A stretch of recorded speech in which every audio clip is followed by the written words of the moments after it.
Ya, nasi ungosmaila kuoneka pane zvaitika. Fara wakawedzi. Omuzvoko Australia angoti surprise. Vakoti place atese tiri panapa. Joni anzi Nyado. Saka ndichangorwa medzi zvachiona because zvikora racho ritori panapa. All right. Anzi Nyado ndimbe.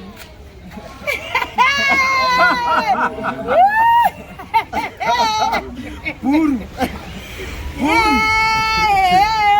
My God is good. Show us your money. Buru Nyado. Thank you, mother.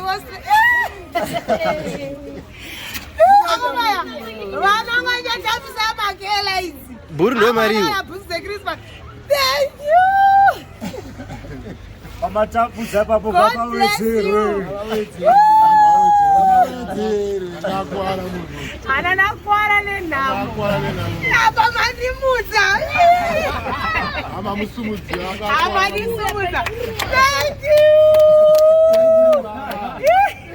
Ala mina kusafutia mali yangu. Ndokutrend yangu. Thank you, mom. God bless. Ndoyo yangu ikoko. Yes. John aravanzi nimpe 50. Amina wacho wakwazi.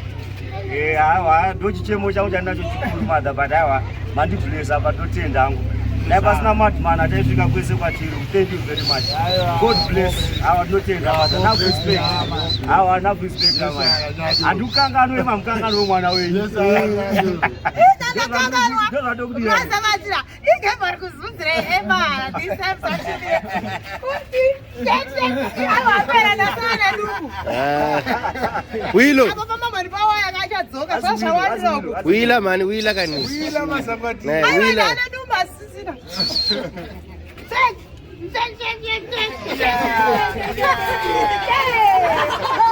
Awite. Thank you, mother. Anzi proud.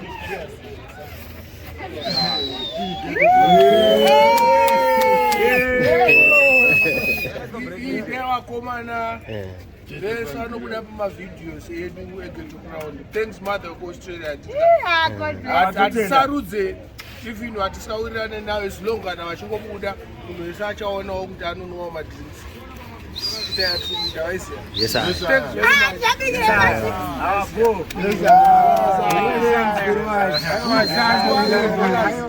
much. Buru. Thanks very much. And toda kutanga kuita zvemachembeni next week Monday. Next week Monday chaita zvemachembeni. Saka thanks very much. Thanks a lot. God bless you. Attenda. One time. Thank you. Iribo. Chine changu ichi. Ai chine changu. Chine buru nasi kuri panya. Kuri panya. Chola niyenda muda garo 6 months ichiripo. Dumburiro godzokera. Don't worry zveya. Kuchakona zvakapfura masakwatira. Thank you. God bless you. Mama wangu chacha, God bless. Yes. Aiwa, Jesus. Thank you. National mesa kadala. Yo mari yacho. Yakashinga. Yakauya iri 700, 600. Thanks very much for your love, amai. Mimi ndokuti sister ava vana venyu. Yes. Vana venyu. Thanks very much nekurangarira vana venyu. Vashoma vanozviita izvi. Buru. Rinoonekwa nemavanga riri. Bojo. Awa bo. Awa bo. Kawan.